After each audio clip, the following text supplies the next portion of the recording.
Assalamualaikum warahmatullahi wabarakatuh. Salam sejahtera Sobat Box 98. Kali ini kita bersama Bang Eka, narasumber setia kita. Dan malam ini kita akan membahas satu tema yang sering menjadi bahan perdebatan dan juga banyaknya bahasa filsafat yang disasarkan pada pemikiran masing-masing pribadi gitu, terkait Nur Muhammad gitu, Bang. Jadi banyaknya konsep, banyaknya pemikiran ini menjadikan orang penasaran dengan Nur Muhammad itu sendiri. Jadi tema kita yang kita ajukan saat ini adalah apa yang disebut dan yang bernama Muhammad. Nah, mungkin Bang Eka bisa menjelaskan apa yang Abang Eka ketahui tentang itu. Monggo. Oh ya, Insya Allah ya. Begini, memang kajian tentang Nur Muhammad itu kan sudah menyebarkan dari Malaysia sampai ke Indonesia. Dan itu bukan perkara yang baru, bukan perkara baru itu. Iya.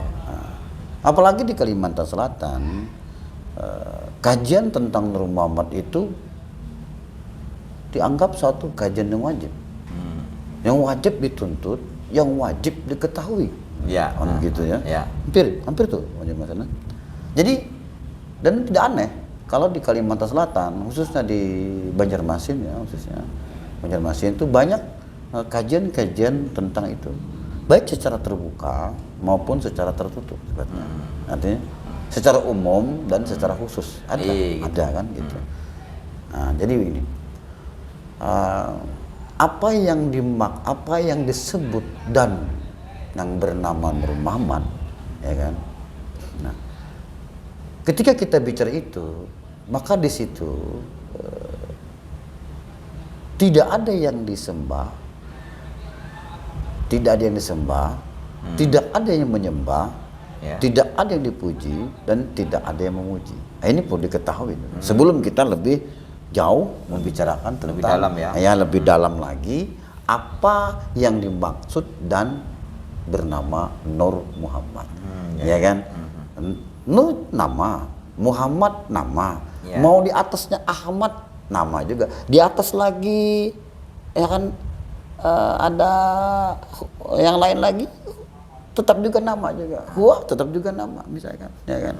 Nah, kalau Ahmad itu perkaranya kan di dalam. Nah, gitu. Nah, jadi dan perlu juga kita ketahui ya di sini ya, kita ketahui. Nur Muhammad itu tidak bebin. Ya kan? Tidak bebin, ya kan? Tidak ada binnya, ya kan? Nah, kalau ini kan ada binnya. Karena setiap sesuatu itu kan ada namanya, ya kan? Ini ada namanya, ya kan? Dinamai, ya kan? Nah, demikian juga apa yang datang dari Yang Maha Suci itu dinamai ya, disebut dan dinamai Nur Muhammad. Kalau menurut aku, Nur Muhammad itu dimaksud dengan Nur Muhammad itulah kebenaran yang terpuji. Artinya ada kebenaran yang terpuji. Oke. Nah, sebelum kita berbicara tentang Nur Muhammad atau apa yang dimaksud dan bernama Nur Muhammad, maka selayaknya, ya kan, sepatutnya kita juga harus mengetahui lawannya, atau ya kan, yang mempengaruhinya. Ia akan merusaknya, kan begitu ya. Nah, begini. Untuk itu kita harus mengetahui nafsu, ya kan, nafsu. Karena nafsu itu ditempatkan dimanapun hanya membawa kepada kerusakan, ya kan. Nafsu itu ditempatkan dimanapun hanya akan membawa kepada kerusakan. Ya, nah, kebanyakan ya termasuk aku ya, ketika kita remaja, Ya. kita lebih banyak ditunggangi oleh nafsu, ya kan? Ya. Bukan kita yang menunggangi nafsu, tapi nafsu yang menunggangi kita. Ya. Sehingga apa yang dikehendaki oleh nafsu, kita ini ngikut seperti sapi yang hidungnya Tarik. ditarik, Ya. ditali, dikasih tali kan itu. Nah, gitu Ya, kan. Nah, artinya kita tidak berdaya dengan nafsu itu. Nah, bukan sebaliknya kita yang menunggangi nafsu. Beda ya. Nah, kalau kita yang menunggangi nafsu, maka kita bisa mengendalikannya. Ya kan? Nafsu itu jinak, atau begini. Nafsu itu sudah mengenal Islam. Ya. Ya kan? Ya. Ya, pertanyaannya gitu ya. Nah, bisakah nafsu itu diislamkan? Gitu. Ya, Iya. ya nafsu Islamkan ya, nafsu ini diislamkan. Nah, karena nafsu ini sangat liar, ya kan? Dan dia unik. Begini, tidak ada bacaan ayat ya kan, untuk membunuh nafsu itu, atau begini saja, menjinakkannya saja, ya kan? Tidak ada ayatnya, ya kan? Ya, Tidak ya, ada. Kalau jin atau jin ibrit atau setan itu ada ayatnya, ya kan? Ayat kursi ada kan, itu ada. Orang ajen juga setan pada kabur kan, gitu. Ya kan? Benar. Nah, kalau nafsu ini beda. Walaupun orang itu, bisa aku sendiri atau kita sendiri, auzubillahi minasyaitonirrajim. Iya. Itu setan nggak kabur-kabur. Kenapa? Karena kita lah setan. Begitu susah. Kalau kita setannya nggak kabur-kabur, mau dibaca. Setan dari golongan manusia ya. Iya. Kalau kita yang setannya nggak kabur-kabur juga, ya kan? Iya. Nah, kenapa? Itu tadi saya bilang, nafsu itu sangat kuat. Dimanapun ia ditempatkan, nafsu hanya membawa kepada kerusakan, kehancuran. Tetapi kalau nafsu tidak ada, maka apa yang ada di dunia tidak juga berfaedah, ya kan gitu. Iya. Artinya satu sisi dia dilematis nafsu itu, tidak ada juga merugikan bagi manusia, ada justru membawa kepada kerusakan bagi manusia, bahkan menimbulkan kerusakan kepada alam semesta. Begitu kan nafsunya. Jadi nafsu itu sangat dahsyat sekali. Ya, gitu kan? Nah, Pengaruhnya terhadap jiwa. bukti begini ya. Ketika bulan puasa nih ya, kita disuruh menahan hawa nafsu, ya kan? Ya. Mulai terbenam dari sahur, Ya. ya kan? Sampai maghrib lah, azan maghrib. Terbenam matahari, Ya. azan maghrib. Ya. Nafsu tidak boleh buka tuh, kecuali sudah ditentukan waktunya buka. Iya. Ya kan? Ya. Nafsu boleh buka. Iya. Ketika azan maghrib baru nafsu boleh buka. Nah, tapi kan enggak nih. Ketika kita udah sahur, ya kan? Nah, sahur udah pagi ya. Belum lagi saat tiba jam waktu nafsu itu boleh berbuka. Iya. Nafsu udah buka duluan. Jam 12 ketemu gorengan. Jam 12 jalannya ketemu soto, ketemu ayam panggang. Iya. Dah, wah nanti kalau buka gua beli ini dah. Iya. kan Biasanya gitu. emang seperti Gitu itu. kan? Ada satu keinginan. Iya, nanti hasrat. bahkan belum ngapa-ngapain udah pesan tuh sama istri misalnya atau Iya. sama anaknya. Ntar bapak beliin cendol ya, atau bapak ntar beliin gado-gado, atau bapak beliin es ini, es nyiur, es apa gitu. Atau nanti beliin bingkah kentang. Wah, Jadi begitu. tanpa disadari itu ya. Iya. Berarti kan nafsu udah buka tuh. Padahal belum boleh buka tuh nafsu.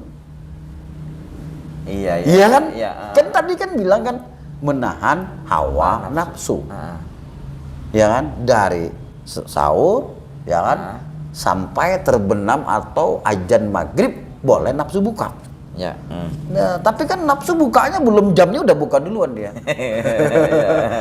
Kan gitu. Nah, akhirnya lalu kitanya mendapatkan haus dan lapar. Nah, bisakah kita, ya Allah, ketika berpuasa itu nafsu tuh nggak buka-buka sebelum waktunya dia boleh berbuka? Nah, itu yang nggak berat. Iya.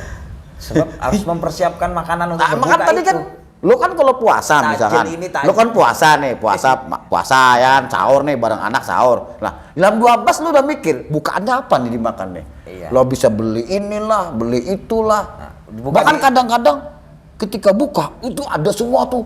Iya. Ada kolak pisang, ada apa lagi di situ tuh. Tapi emang ada rencana Bang, kadang-kadang kalau kita berbuka kita disuruh mengendalikan nafsu, berbuka di mana nih? Di rumah atau di masjid nih? Nah, kan gitu. Lo kan makannya dimilih nih. Jam 12 kan udah pilih nih. Lo mau nila panggang kek, mau pais patin, mau apa? Lo nanti pilih apa? Kan udah berencana di sini nih. Iya. Tapi Kan berat sekali ya Bang. Kan tadi kan bilang menahan hawa nafsu, berarti nafsu tidak boleh buka sebelum waktunya dia boleh berbuka. Nah, terus kita mempersiapkan apa Bang, kan gitu. Nah, makanya itu tadi. Ya kan tadi. Kan disuruh menahan nafsu.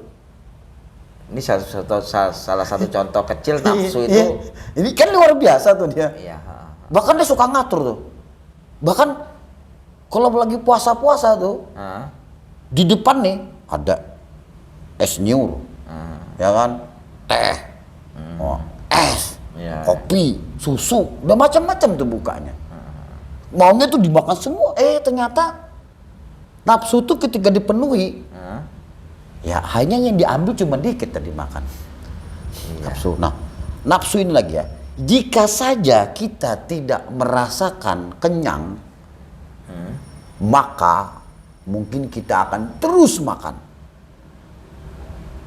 Nikmat itu tidak bisa dihentikan, kecuali sudah tidak mampu lagi menampung.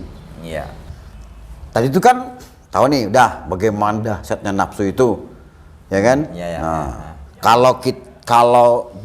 Kalau saja perut ini besarnya seperti mungkin gentong tuh ya, dan nggak pernah merasa kenyang, itu kita makan terus tuh. Berlebih batas. Karena nikmat tuh nggak bisa, yang namanya nikmat itu pengen terus. Kenapa kita berhenti? Karena kita nggak kekenyangan dah, ya kan? Nggak kuat dan nampung, ya kan? Jika saja batang tubuh kuat menampung, dia akan terus makan terus. Gitu. Itulah nafsu. Nah, jadi kita harus juga mengetahui tentang perkara nafsu. Siapa nafsu ini? Kan begitu ya. Sebelum ke arah lebih dalam sebelum lagi, kita lebih tadi membahas lebih jauh membicarakan tentang Nur Muhammad ya. apa yang disebut dan bernama Nur Muhammad. Teman, saya beri tanda ya di sini.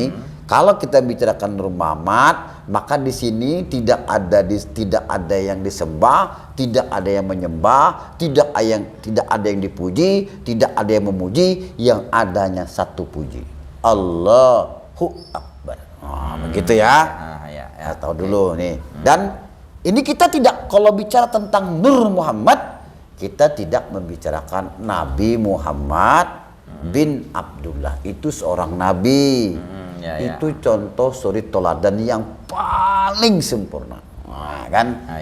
Kita membicarakan Nur Muhammad ya. Nah, begitu. Nah, tapi harus diketahui dulu, ya kan? Sebelum masuk ke sini, kita berkenalan dulu dengan nafsu. Kan mengenal diri, bagian dari mengenal kita diri berkenalan dulu dengan nafsu. Kalau batang tubuh kita kenal, mata di sini, telinga di sini, kan gitu kan. Udah tahu kita. Nah, sekarang mari kita berkenalan dengan nafsu. Kehendak, keinginan, hasrat, dan lain-lain yang bergejolak pada diri kita masing-masing. Nah, aku punya pengalaman sendiri, ya kan, tentang betapa dahsyatnya nafsu itu. Begini, karena aku ini kan tadi dari remaja kan suka jalan nih, sama orang Banjarmasin juga seperti itu. SMA itu. Iya, waktu SMA udah jalan kita, ya kan. Nah, Jadi orang Kalimantan itu, Banjarmasin, orang Kalimantan Selatan itu memang begitu. Suka berjalan mencari guru ke pengajian Iya, apa. ke majelis-majelis. Kalau di kampung kan sifat 20 itu udah umum tuh. Kalau di kampung itu sifat 20 itu sudah umum. Ya kan? Kita belajar sifat 20 secara umum, nanti ada juga yang sifatnya tuh khusus. Nah, Khusus ya. Ya kan? Ada. Jalan tasawuf itu ya. Nur Itu Muhammad. tauhid. Kalau tasawuf ntar lagi ada lagi ke gitu ya. tasawuf. Itu kan sifat 20 kan tauhid. Iya. Nah, kalau tasawuf nanti masuknya beda lagi. Oh, Ya gitu kan ya. gitu. Nah, jadi karena kebiasaan sering berjalan, ketemu, kita tuh bisa ketemu guru sini kan jalan aja kan. Sampai Untuk mencari kebenaran tuh ya. Silaturahmi, mendengarkan. Tapi kita sebagai pendengar, aku tuh pendengar. Ya. Pendengar saja, karena kawan ngajak ikut, kawan ngajak. Dan itu mainnya tuh sih nggak siang, mainnya tuh malam tertentu, ada malam-malam. Jadi biasanya kita mungkin dari jam 10, bisa-bisa kalau lagi asiknya ngomong itu bisa jam 3, jam 2, jam 3. Hampir subuh. Iya. Iya, iya. Kan gitu. Kalau lagi asik-asiknya ngomong tuh si gurunya ini Membedah konsep-konsep. ya membedah begitu kan gitu. pengetahuan. Nah, dalam perjalanannya kita ketemu orang, ke teman baru, ya kan, ketemu orang-orang baru, ya kan, ya yang dari mana kita gak tahu, aja kita kenalan. Nah, itu. Nah, di situ aku kenal dengan seseorang. Ya. Nah, dari seseorang ini, ternyata dia ini mungkin karena dengan aku ini cocok mungkin kali ya, dia ngomong begini, kamu mau nggak gabung apa? Aku bilang, ikutlah dengan aku, ada teman katanya, dengan kamu 3 orang kita nih, karena kami mencari 1 orang lagi, dia harus 3 orang, gitu kan, harus 3 orang. Nah, kamu nanti katanya sama aku kan melengkapi yang ketiga. Memang harus ganjil. Ya, dia katanya kan ganjil nih. Bilang, emang kerjanya apa sih yang ini? Bilang, begini katanya. Dia bla bla bla, dia ngomong ringkas begini. Yang 2 orang itu, ya kan, mau berniaga atau berdagang di alam sebelah. Kalau orang Kalimantan tuh Banjarmasin menyebut alam sebelah. Atau yang sering Saranjana ya. Di Kota Baru tuh ada kan kota gaib Saranjana kan begitu. Nah, seperti itu ceritanya. Jadi dia ini mau berdagang Dimensi jin. ya, berdagang, tapi orang Kalimantan menyebut alam sebelah. Oh, gitu ya. Alam sebelah gitu. Budayanya ya. Ya, begitulah, alam jin atau alam gaib lah gitu kan. Nah, gue bilang, "Oh, emang bisa tuh?" bilang. Nah, inilah perkenalanku pertama di sini. Tentang ada alam tuh di sini. Alam astral di sini. Iya. Nah, wah, gue bilang nih, emangnya gue bilang laku di situ. Wah, kita bisa kaya. Mikirnya kan udah, kalau udah kaya nih, udah lain ceritanya dah. Wah, bisa beli motor nih kita nih. Nah, nih begitu. Nah, lalu kita ngomong, oke, bilang. Tapi emang yang dijual apa? Bilang, kata dia, yang dijual sate burung hantu. Oh, bilang burung hantu ya. Oh, apalagi yang, dan bilang nanti kita perlu kain hitam dijahit khusus buat naruh duit di situ. Iya. Nah, nanti katanya yang tukang kipas aku katanya khusus gitu. Yang jualan mereka berdua. Gitu. Oke, aku bilang. Tapi dengan catatan aku nggak ikut yang cari burung hantunya. Iya. Sama yang ngerjakan yang kain itu kan gak ikut. Karena syaratnya kan yang ngerjakan kain itu katanya buat tempat uang itu harus orang yang sudah tidak lagi datang bulan atau udah menopos. Yang membuat itu ya? Ya, menopos. Dia bilang, iya memang katanya. Yang urus itu kami. Kamu katanya juga aku kan hanya melengkapi. Karena yang diperlukan 3 orang. Nah, karena kamu tuh cocok gitu cocok gitu karena kan sering ketemu di pengajian, cocok kelihatannya nih, makanya aku ngajak Ikam kamu katanya. Oke dah, nanti tunggu beritanya. Dulu kan gak ada HP kan, BB apa kayak itu aja kan. Oke dah, selang berapa hari, hampir 1 minggu lah, mungkin ya lupa lah. Dia ketemu lagi di pengajian. Bilang, oh ya, dah ketemu lah. Oke, katanya. Oke, kalau gitu jadi ya, jadi nanti kita berangkat. Nah begitu, berangkat. Nah, aku tidak ceritakan ya namanya, ya kan, gak cerita ya nama-nama orang tidak aku sebutnya, karena ini kan pribadi sifatnya. Nah, jadi bertemulah aku, dua orang ini sama si guru. Sebenarnya ada lagi satu orang nih, ada lagi. Ya cuman ini kan pendamping aja. Oh, yang mungkin yang ngerti juga lah para goib kan, mungkin orang ini. Nah, oke dah. Guru itu menentukan tanggal, hari, bulannya kan, dah.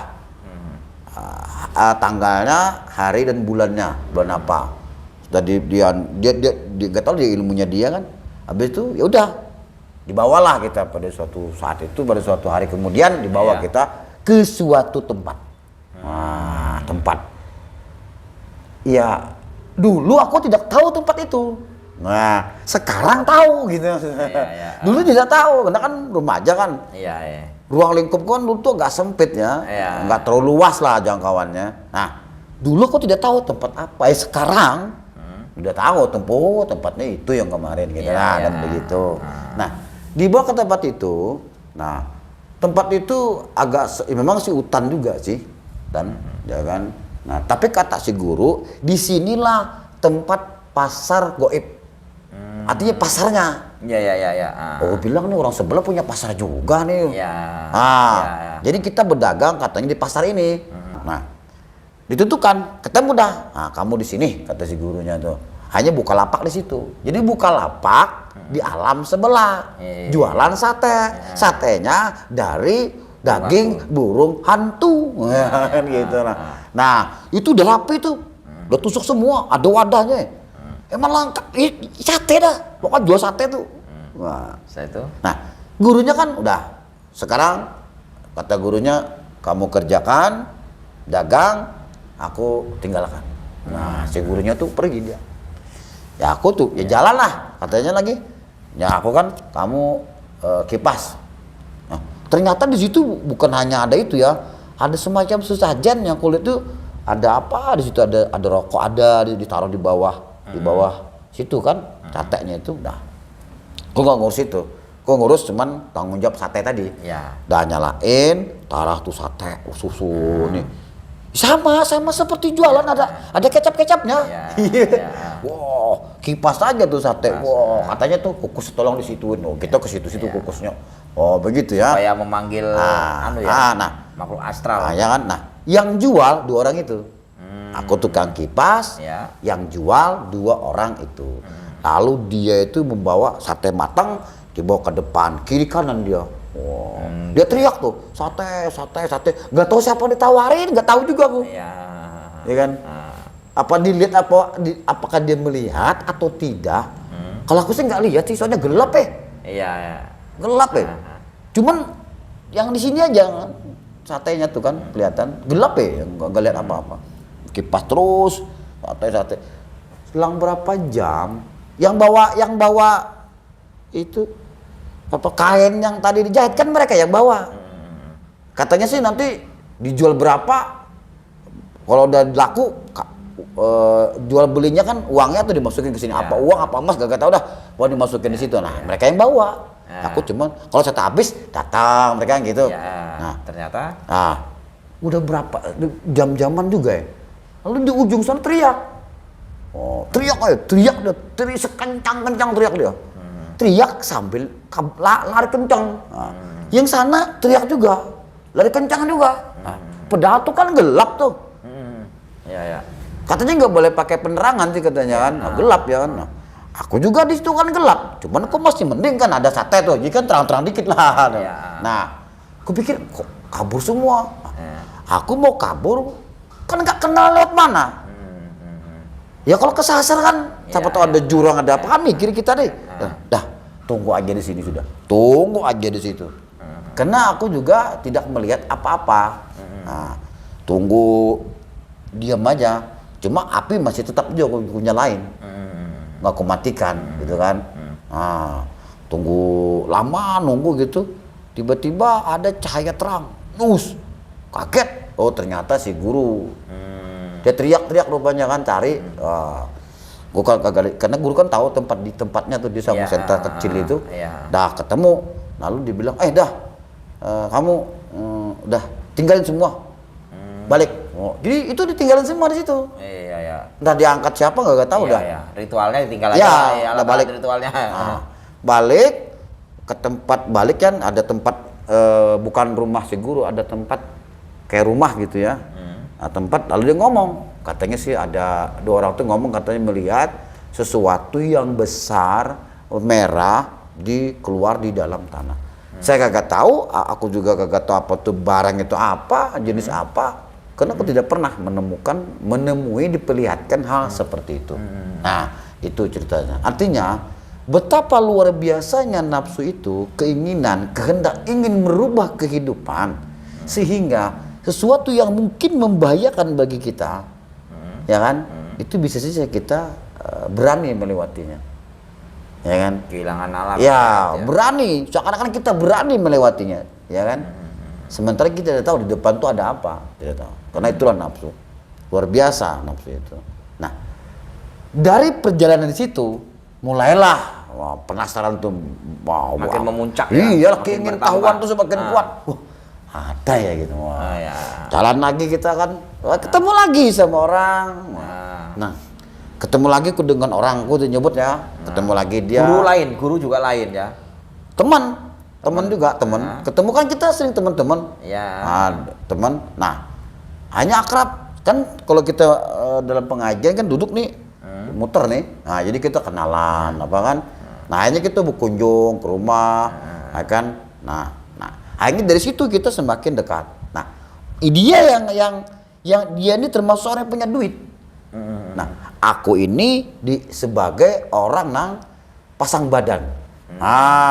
Ceritanya, pokoknya modal aku ini cuma pasang badan aja. Uangnya dia. Ntar mau kemana dia kasih tuh. Pokoknya ada guru sakti misalkan ngomong, lo berani nggak? Ngomong sama aku kan, berani. Dah, tuh dia yang semua apa yang diperlukan. Aku yang pasang badan kan, aku nih pasang badan. Nah, lalu ada ketemu guru, dia ini kan ketemu guru, katanya ini buat ya sama juga, pesugihan juga gitu. Ini cerita duit mulu dah. Bahwa cerita ini cerita duit. Selain ilmu pengetahuan agama mendiskusikan itu, iya, makanya juga ujung-ujungnya nanti ujung-ujungnya ke situ gitu, gue bingung. Pasti ke alam sebelah, mencari patakan alam sebelah, mencari duit di alam sebelah, macam-macam tuh. Kok narikan pusaka kadang-kadang. Iya, pusaka loh kok begitu. Itu kan kita, tapi dulu nggak tahu, kita nggak tahu dulu. Kita pikir ya aja lah, ya kan begitu. Ya aja lah, mungkin di bagian dari apa-apalah. Kelebihan kan gitu, kita kan nggak tahu tuh. Nah, aku tuh hanya pasang badan. Nah, artinya mau jin apa, hantu apa, dah ada pintu dah. Kan begitu. Karena dia yang jamin. Uangnya apa segala macam dia. Aku kan cuma pasang badan ada. Nah, habis itu, nah ini unik juga. Kata dia, bawa ke gurunya, disuruh mencari uang dari yang nilainya kecil sampai gede. Yang besar, nilai terkecil sampai yang terbesar. Urut ya. Lalu dibuatkan kotak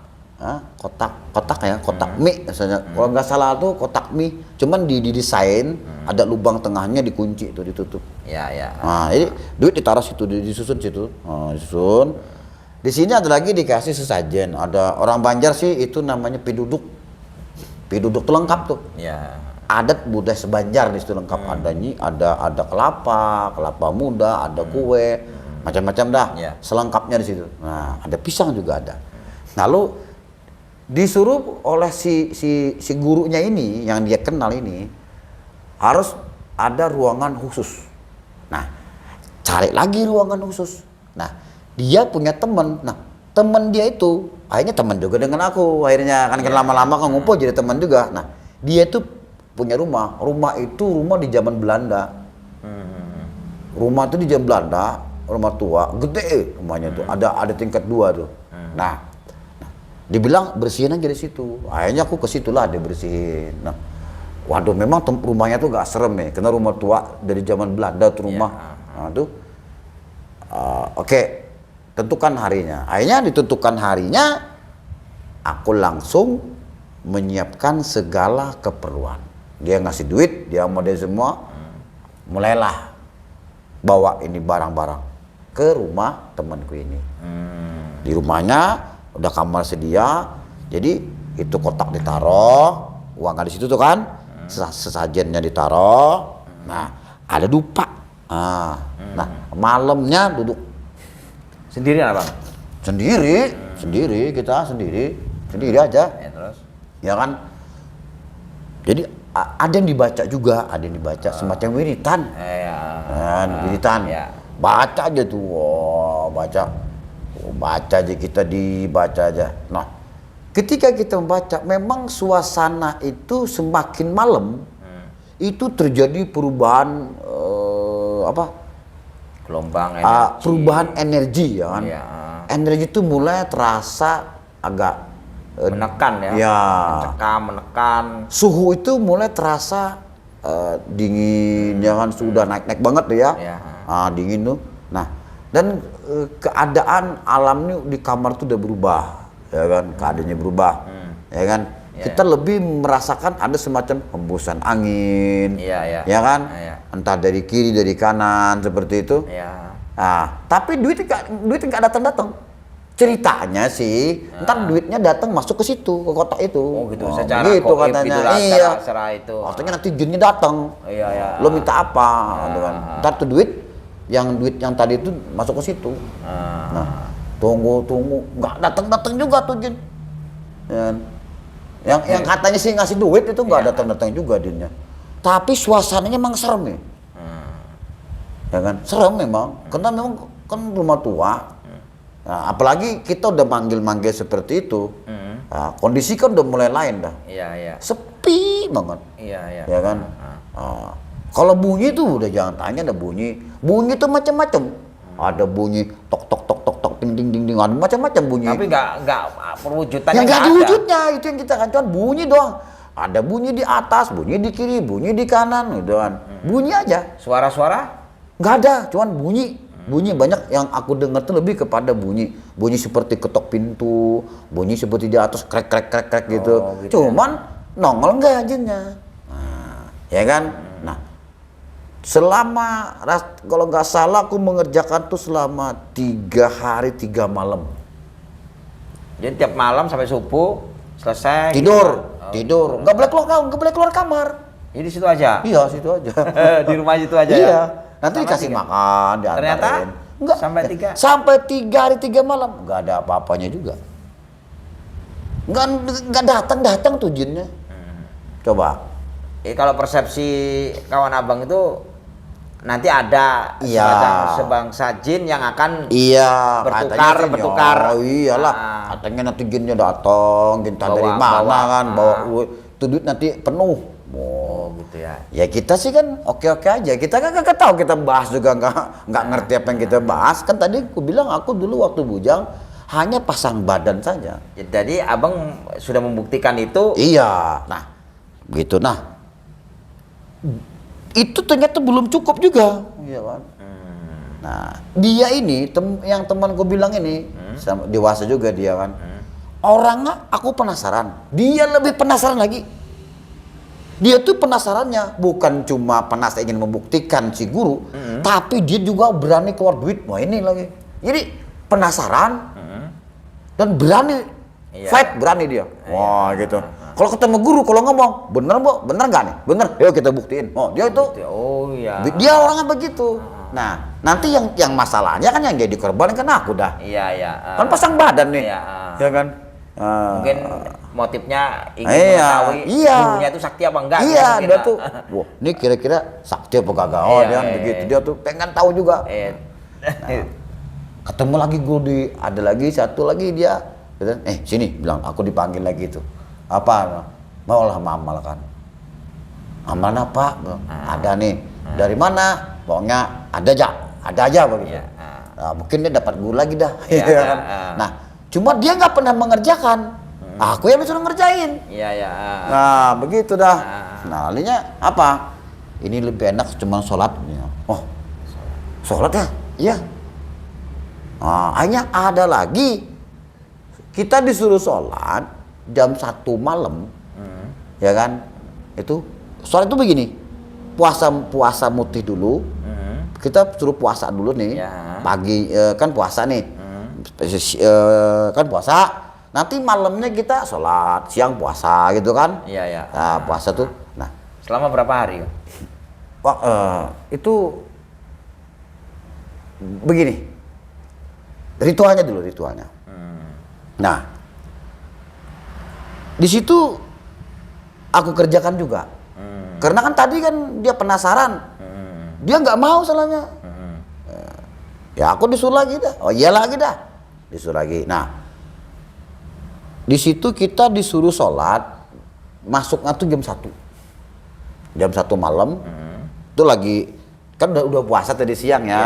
Nah, dan selama mengerjakan sholat itu, kita cuma minum banyak putih saja. Air putih ya kan. Nah, air putih. Jangan ngopi gitu. Nah, air putih kan gitu. Jadi, nah yang unik itu niat sholatnya tuh unik. Nah ini yang unik. Kok ada gitu loh, dulu tuh kan nggak dulu ya, ada gitu. Apa niatnya? Seli sunatan tahajudin pulusin. Coba pikir dah. Sajak, kalau bahasanya gini, sajakku sembahyang duit, gitu kan? 2 rakaat, kan 2 rakaat salam tuh. Iya. Karena Allah Taala. Ini sholat minta duit coba gitu. Nggak tanggung ini sholatnya. Nah, Iya. jadi katanya itu uang tuh jatuh dari atas tuh. Oh. Nah, aku ketika lihat yang viral, Jibril. Aku ingat juga tuh. Oh, gila, gua pernah juga waktu gua remaja kayak gitu. Emang ada. Iya. Yang Dia kan minta Jibril gitu kan. Uang. Nah, gitu. Pembangunan masjid. Nah, ketika aku lihat itu, nah, aku juga pernah juga ya seperti itu waktu remaja. Ya. Cuma tahun 90-an ya. Cuma agak beda. Aku kan sholat nih. Sholat tahajud. Cuman sholat tahajud urusannya pulus. Kan? Katanya sih, kata si gurunya itu, yang dari temanku itu, aku disuruh buktikan. Bener nggak? Berharap malaikat yang Iya, kayak gitu. Gitu ya. Pengajian tengah malam, orang Banjar menyebut pengajian tengah malam. Iya. Itu tengah malam itu bisa jam 10, jam 11, jam 1, jam 2, jam 3 tuh. Ya kan, bisa selesai kalau dia lagi asik-asiknya lagi belajaran seperti itu kan. Nah, lalu aku kerjakan juga gitu. Coba pikir, kerjakan juga dah. Sholatlah malam. 2 rakaat salam sampai azan subuh. Tuh berapa rakaat tuh? Di kaki ini gimana tuh sholatnya? Iya. Nah, nafsu itu rajin sholat kalau memang ada iming-iming. Nah, gila nggak nafsu nih? Oh, mantep ya. Jadi nafsu itu kalau diiming-imingin, mau 1000 rakaat juga anteng aja. Aneh kan nafsu tuh. Coba. Ketika saya itu diiming-imingin, itu nafsu tuh ketika lo sholat nih, ntar kaya nih. Wah, nafsu tuh udah senang tuh ya. Iya. Terbukti enggak tahu urusan dah. Yang penting kerjakan dulu. Nah tuh, jadi ku kerjakan sembahyang 2 rakaat salam, 2 rakaat salam. Ada yang dibaca. Nah di situ kan usolli sunatan tahajudin pulusin. Dia nggak pakai bunyi. Wow. Oh gitu ya. Ya. Ada yang dibaca beda. Aku bilangin yang dibaca ya. Itu apa yang dibaca agak panjang sih. Cuma itu aja dibaca. 2 rakaat salam naik lagi, baca lagi itu. 2 rakaat salam naik, baca lagi itu. Itu aja dibaca sampai ketemu azan subuh baru selesai. Wah. Berapa hari, Bang? Itu kok sanggup cuma 3 hari 3 malam. Tapi malaikatnya nggak datang ya? Enggak ada juga tuh duit. Capek iya sih. Nah itu. Nah, jadi itulah aku bilang betapa luar biasa nafsu itu. Ya, ini yang harus kita mengetahui ini, ya kan? Nah, bahwa nafsu itu dimanapun ia ditempatkan hanya membawa kepada kerusakan. Inilah nafsu itu tidak bisa diapa-apain. Mau dibacakan apa juga nggak bisa, kecuali dibunuh atau dimatikan. Atau kalau dia mau Islam ya diislamkanlah tuh nafsu agar dia jina. Kalau enggak, dia akan menguasai di sini. Dia ingin menguasai seseorang, ingin mengendalikan seseorang. Sehingga orang itu seakan seperti zombie, ya dibikin jadi zombie itu. Zombie itu kan, jadi dikendalikan oleh nafsu itu, maka dia seperti zombie. Tidak lagi memiliki kesadaran dan pikiran ke depan. Nah ini yang berbahaya. Itu, ya kan? Disitulah. Jadi banyak hal ya tadi ya. Nah terkait kita kembali ke tadi Nur Muhammad tadi kan, bahwa apa yang disebut dan bernama Nur Muhammad, ya kan? Nah ini begini nih, ya kan? Ada yang datang dari yang maha suci, ya kan?